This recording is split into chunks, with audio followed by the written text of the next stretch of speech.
आज देखते हैं अपन class 11 arts subject geography lesson number 1 अध्ययन बिंदु रहेगा अपने पास सेकंड रहेगा, जिसमें अपन पढ़ेंगे आज मानव भूगोल की शाखाएं और उपशाखाएं। कल भी अपन ने शाखा और उपशाखा अध्ययन किया था, लेकिन कल कुछ शाखाएं रह गई थी, तो बाकी जो बच गई शाखाएं कंप्लीट कर लेते हैं। तो देखिए आज अपन देखते हैं भूगोल की प्रमुख शाखाएं और उपशाखाएं। शाखाएं अपने पास दो हैं, एक तो मानव भूगोल और एक भौतिक भूगोल। ये भूगोल की दो शाखा है। भूगोल की दो शाखा जिसे अपन कह सकते हैं मानव भूगोल और भौतिक भूगोल। दो शाखाएं हैं, लेकिन इन शाखाओं के जो भाग हैं उन्हें उपशाखाओं के नाम से जाना जाता है। जैसे मानव भूगोल की शाखा उपशाखा अपने पास है जनसंख्या भूगोल, सामाजिक भूगोल, आर्थिक भूगोल, राजनीतिक भूगोल। उसी प्रकार भौतिक भूगोल की जो शाखा अपने पास है वो भू आकृति भूगोल, भूगणितीय भूगोल, मृदा भूगोल, जलवायु विज्ञान, जल विज्ञान, जलवायु विज्ञान, GIS और GPS। ये थोड़ा इम्पोर्टेंट है, GPS और GIS। ये प्रश्न अधिकतर अपने पास पूछा जाता है, GPS और GIS क्या है। तो देखिए अब अध्ययन लेते हैं इसमें। ये जो दो भागों में जो शाखाएं बांटी गई हैं, वो शाखाएं बांटने वाला अपने पास था फ्रेडरिक रेटजेल। फ्रेडरिक रेटजेल नामक विद्वान ने मानव भूगोल को उत्पन्न किया, तो इसको जनक कहते हैं। मानव भूगोल क्या बोलते हैं, इसका जनक कहते हैं। मानव भूगोल का जनक कौन है, फ्रेडरिक रेटजेल है। इसलिए बुक लिखी एंथ्रोजोग्राफी, उसे मानव भूगोल का अध्ययन किया। उसकी परिभाषा देने वाले पहले व्यक्ति भी ये थे, इसलिए इनको मानव भूगोल का जनक कहा जाता है। दूसरे अपने पास है भौतिक भूगोल, जिनके जनक कांट को कहा जाता है। इन्होंने भौतिक भूगोल की परिभाषा दी पहली बार, इसलिए उनको उसको जनक कहा जाता है। अब अपन देखिए उपशाखा का वर्णन करते हैं। जनसंख्या भूगोल। जनसंख्या भूगोल या जनसंख्या किसे कहते हैं, पहले अपन जान लें कि जनसंख्या क्या है या जनसंख्या किसे कहते हैं। तो जनसंख्या देखिए, जब हमारे पास किसी देश का या प्रदेश का या गांव का या किसी नगर की कोई नाम नहीं है, सिर्फ जनसंख्या शब्द हमारे पास आया है, तो हमारी परिभाषा बनती है किसी विशेष क्षेत्र में निवास करने वाले लोगों की संख्या को जनसंख्या कहते हैं। अब जनसंख्या भूगोल में किसका अध्ययन करते हैं, तो जनसंख्या भूगोल के अंदर अपन करेंगे पहले जनसंख्या की संख्या का अध्ययन करेंगे, फिर उनके प्रवास का अध्ययन करेंगे, फिर वहाँ पर जनसमूह कौन कौन से पाए जाते हैं उनका अध्ययन करेंगे, फिर वहाँ पर कौन कौन जातियाँ पाई जाती हैं उनका अध्ययन करेंगे, उन जातियों के रहन सहन, खान पीन, व्यवसाय, रीति रिवाज का अध्ययन करेंगे, वहाँ पर उनके अधिवास किस प्रकार के उनका अध्ययन करेंगे, वहाँ पर किस प्रकार की जातियाँ वो आर्थिक कार्य करती है उनका अध्ययन करेंगे। इन सब का अध्ययन जनसंख्या भूगोल के अंतर्गत किया जाता है। तो ग्रामीण में है या नगरीकरण में है, जहाँ जहाँ जनसंख्या निवास करती है उन सभी का अध्ययन जनसंख्या भूगोल के अंतर्गत करेंगे। तो पहला अपने पास हो गया जनसंख्या भूगोल। दूसरा देते हैं सामाजिक भूगोल। दूसरा कौन सा देंगे अपन, सामाजिक भूगोल के अंदर ये मानव भूगोल का दूसरा बिंदु है। तो मानव सामाजिक भूगोल के अंदर जहाँ भी जनसंख्या निवास करती है उनकी सामाजिक क्रियाएं क्या क्या है, उनकी सामाजिक क्रियाएं कौन कौन सी हैं और किस प्रकार से क्रियाएं काम करते हैं, उनकी आर्थिक क्रियाएं कौन सी हैं, सांस्कृतिक क्रियाएं कौन कौन सी हैं, उनकी धार्मिक क्रियाएं कौन कौन सी हैं। अगर इन क्रियाओं का हम अध्ययन कर लेते हैं तो वो सामाजिक भूगोल के अंतर्गत आता है। इसमें मतलब वो सामाजिक भूगोल के अंतर्गत आता है। और सामाजिक भूगोल के अंतर्गत हम इन चीज़ों का अध्ययन करेंगे ताकि सामाजिक भूगोल के अंतर्गत हमें प्रादेशिक क्षेत्रों का और समाज के में योगदान यानी सांस्कृतिक तत्वों का अध्ययन कर सकते हैं। समाज के योगदान में बनने वाले सामाजिक क्रियाओं का अध्ययन करेंगे। वो सभी सामाजिक क्रियाएं कहलाई, जिसमें सांस्कृतिक है, धार्मिक है, आर्थिक है और हमारे रीति रिवाजों का अध्ययन किया जाता है। नंबर 3 है आर्थिक क्रियाएं। देखिए आर्थिक का पहले हम अर्थ लगा लें, आर्थिक क्रियाएं किसे कहते हैं। तो आर्थिक क्रियाएं जो अपने पास हैं, आर्थिक क्रियाओं को हम स्पष्ट कर सकते हैं, वह सभी प्रकार की क्रियाएं जिन्हें करने से हमें आय प्राप्त होती है। वह सभी प्रकार की क्रियाएं जिन्हें करने से हमें क्या मिलती है, आय प्राप्त होती है, वह सभी आर्थिक क्रिया कहलाती हैं। अर्थ मीन्स होता है धन, क्रिया मीन्स होता है काम। आर्थिक, आर्थिक हो गया मतलब काम करने से जिन धन की प्राप्ति होती है या आय की प्राप्ति होती है, ऐसी क्रियाओं को आर्थिक क्रियाओं के नाम से जाना जाता है। हम जहाँ जिन जिन क्षेत्रों में मनुष्य या मानव निवास करते हैं वहाँ पर वो मानव कौन कौन सी आर्थिक क्रियाओं में संलग्न है, कार्य कर रहे हैं, उन सभी आर्थिक क्रियाओं का वर्णन आर्थिक क्रियाओं के अंतर्गत किया जाता है। इस जो पाँचवें अपने पास है, पाँचवें अपने पास है जो है अपने पास राजनीतिक। कौन से अपने पास है? राजनीतिक। राजनीतिक क्रियाओं का मतलब होता है कि ग्रामीण में और नगर में जो जनसंख्या रहती है वो जनसंख्या कौन सी राजनीतिक इकाई के अंदर निवास करते हैं। ग्रामीण में है तो पंचायत है, नगर निगम है, नगर निगम है, नगर परिषद है, विधानसभा क्षेत्र हैं। कौन से क्षेत्रों में निवास करती हैं, जिन जिन राजनीतिक क्षेत्रों में निवास करती है उन सभी इकाइयों का वर्णन करना है कि जनता या जनसंख्या कौन कौन से क्षेत्रों में रहती है, उनके ऊपर किस प्रकार के प्रशासन का अधिकार उनके ऊपर है। वो प्रशासन को हम इकाइयों में बांटे हुए हैं अपने पास। ग्राम पंचायत से लेकर लोकसभा तक का इलाका हमारे पास इस प्रकार से बटा हुआ है। तो वो क्षेत्र की गणना करना राजनीतिक भूगोल के नाम से जाना जाता है। ये थे अपने पास उपशाखाएं। किसकी है? मानव भूगोल की उपशाखाएं। मानव भूगोल की उपशाखाएं कौन कौन सी हैं? जनसंख्या भूगोल है, सामाजिक भूगोल है, आर्थिक भूगोल है और राजनीतिक भूगोल है। ये सब किसकी शाखाएं हैं? मानव भूगोल की उपशाखाएं हैं। और मानव भूगोल किसकी शाखा है? वो है भूगोल की शाखा। भूगोल की शाखा है और ये सभी मानव भूगोल की उपशाखा है। ठीक है, अगला चलते हैं अपने पास। दूसरा अपने पास आता है भौतिक भूगोल। भौतिक भूगोल भी किसकी शाखा है? भूगोल की शाखा है। किस शाखा है? भूगोल की शाखा है। और भूगोल की शाखा होने के कारण इसलिए भूगोल की दो शाखा बन गई, मानव भूगोल और भौतिक भूगोल। अब नीचे जो पढ़ेंगे वो भौतिक भूगोल की उपशाखा है। कौन से है? उपशाखा। यानी भौतिक भूगोल की उपशाखाएं कौन कौन सी हैं वो अपन देख लेते हैं। एक बार भू आकृति भूगोल। पहले कौन से हैं? भू आकृति भूगोल। दूसरे अपने पास भू गणितीय भूगोल। तीसरे अपने पास मृदा भूगोल। और चौथी अपने पास है जल विज्ञान। पांचवी अपने पास है जलवायु विज्ञान। और छठी अपने पास GIS और GPS। GIS और GPS ये दो प्रकार की क्रियाएं अपने पास होती हैं।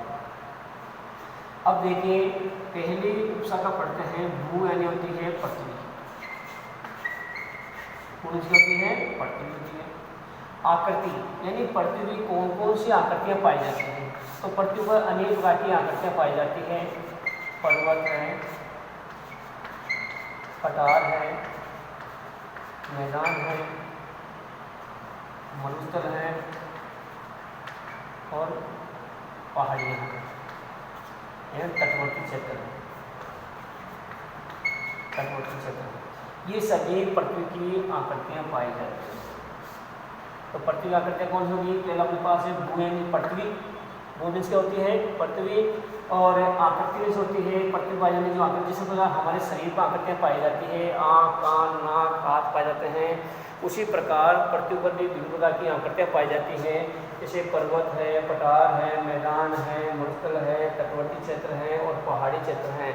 ये सभी पृथ्वी की भू आकृतियाँ हैं। इन सब का अध्ययन करना भू आकृति भूगोल कहलाता है। क्या कहलाता है? भू आकृति भूगोल कहलाता है।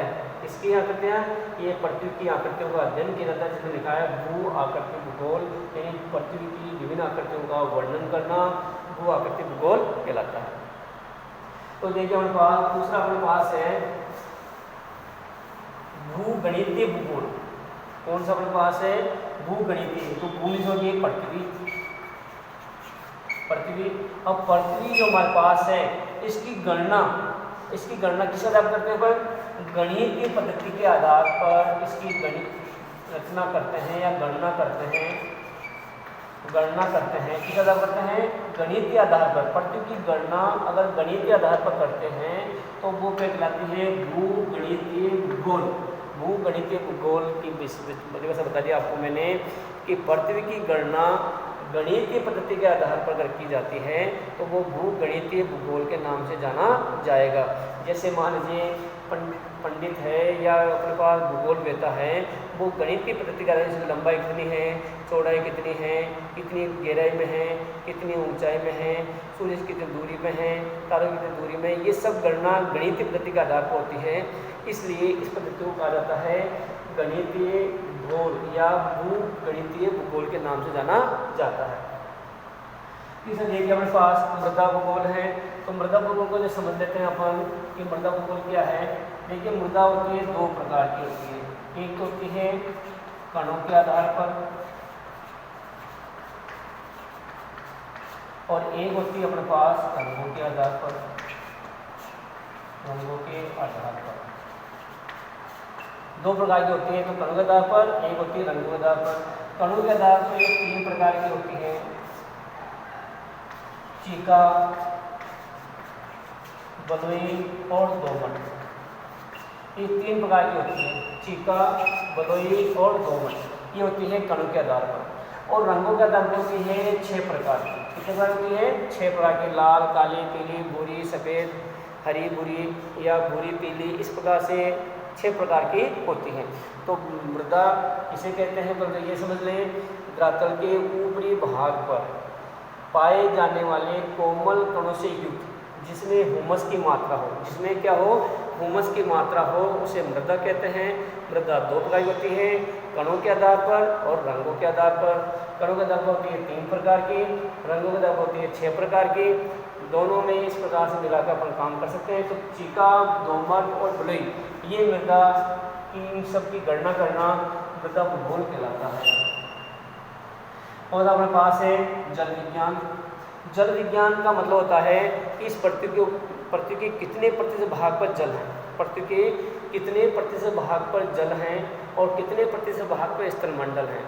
जितने भाग पर जल भरा हुआ है वो जलमंडल के अंतर्गत आएगा या जल विज्ञान के अंतर्गत आएगा, और ये कितने भाग पर जल नहीं है वो स्थलमंडल के अंतर्गत आता है। तो जल विज्ञान में अपन देख सकते हैं कि जल विज्ञान में अपन क्या कहें, सागर, महासागर, सागर, महासागर, नदी, नहर, तालाब, झील, बावड़ी, ये सभी जल विज्ञान के अंतर्गत आ जाती हैं। तो इन सब का अगर अपन अध्ययन कर लेते हैं, इन सब का क्या कर लेते हैं, अध्ययन करते हैं, तो वो जल विज्ञान के अंतर्गत आते हैं। जल विज्ञान में अपने तटवर्ती क्षेत्रों को ले सकते हैं, जल से घिरे हुए क्षेत्र हैं, तटवर्ती क्षेत्र को भी ले सकते हैं, या वो जल से घिरे हुए हैं। तो जल से घिरे हुए समस्त क्षेत्र जो कि हमारी पृथ्वी के ऊपर 71% भाग पर है, 71% भाग पर जलमंडल है, उन सभी का वर्णन करना जल विज्ञान के नाम से जाना जाता है। तो जल विज्ञान के अंतर्गत जाता है प्रकार 71% भाग जलमंडल से घिरा हुआ है और 29% भाग अपने स्थलमंडल से घिरा हुआ है। तो जलमंडल से घिरा हुआ जो 71% भाग है, उस समस्त भागों का अध्ययन करना जल विज्ञान का नाम जल विज्ञान से जाना जाता है। इस अपने पास है जलवायु विज्ञान। जलवायु विज्ञान भी किसी भी क्षेत्र की जलवायु विज्ञान को जानने के लिए हमें 2 चीज़ों का अध्ययन करना पड़ेगा, और वो 2 चीज़ अपने पास है तापमान और वर्षा। यानी जलवायु विज्ञान के अंदर 2 चीज़ें अपने पास हैं, एक तो है तापमान और एक है वर्षा। हम किसी भी क्षेत्र के तापमान का अध्ययन करेंगे, कितनी डिग्री से तापमान है, अपने पास 30 डिग्री से कम है या 30 से लेकर 50 तक डिग्री तक तापमान पाया जाता है, उन क्षेत्रों का अलग अध्ययन होगा। और वर्षा जहाँ पर 25 सेंटीमीटर से कम वर्षा होती है उनका, और जहाँ पर 100 सेंटीमीटर से वर्षा होती है उनका। अगर इस प्रकार वर्षा के और तापमान डिग्री के आधार पर किस क्षेत्र की गणना करते हैं, तो वो गणना कहलाती है अपने पास है जलवायु विज्ञान। क्या कहलाएगी वो? जलवायु विज्ञान के नाम से जाना जाएगा। तो जलवायु विज्ञान में किसका जो होता है, तापमान और वर्षा का। किसी भी क्षेत्र में पाए जाने वाली वर्षा या तापमान का अध्ययन करना जलवायु विज्ञान के नाम से जाना जाता है। लास्ट में अपने पास है GIS और GPS। क्या है अपने पास? GIS और GPS, ये 2 चीज़ें अपने पास है। GIS और GPS, ये दोनों ही ऐसे ही अपने पास क्षेत्र हैं जिनके द्वारा भूगोल की सही भौगोलिक स्थिति के बारे में जान सकते हैं। तो पहले इनके नाम पता कर लें कि इनके पूरे नाम क्या है।